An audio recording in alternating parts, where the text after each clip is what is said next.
लेकर हम दीवाना दिल में अब आएगा सबसे बड़ा धमाका। सम्राट को मिल जाएगी असली वसुधा। दोस्तों, सीरियल लेकर हम दीवाना दिल की कहानी अब पहुंच गई है एक जबरदस्त मोड़ पर, क्योंकि फाइनली सम्राट को मिल जाएगी असली वसुधा, वो भी कानपुर में। अब तक आपने देखा कि सम्राट को पूरा यकीन है कि वसुधा कोई और नहीं बल्कि तारा ही है, लेकिन रुद्र जो अपनी सच्चाई छुपाने में माहिर है, उसने तो हद ही कर दी।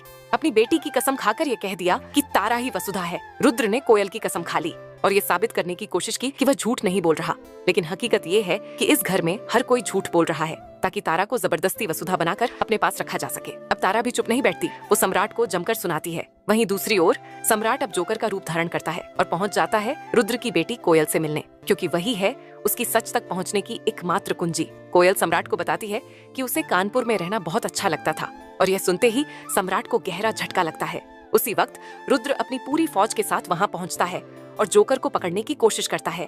अब सम्राट की चालें तेज होती जा रही हैं, लेकिन उसकी माँ ही बन रही है सबसे बड़ी रुकावट, क्योंकि वो सारी इन्फॉर्मेशन रुद्र की माँ को लीक करती रहती है।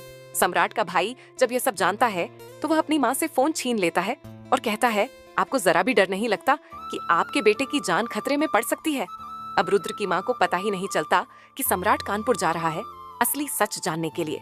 और अब सबसे बड़ा धमाका होगा, क्योंकि कानपुर में सम्राट की मुलाकात होगी असली वसुधा से, जिसे रुद्र ने टॉर्चर किया था, परेशान किया था और जिसे मारने की साजिश भी उसी ने की थी। असल में वसुधा अपनी बेटी कोयल के साथ कानपुर में रह रही थी और रुद्र ने उसे हटाकर तारा को वसुधा बना दिया और जबरदस्ती अपने पास रख लिया।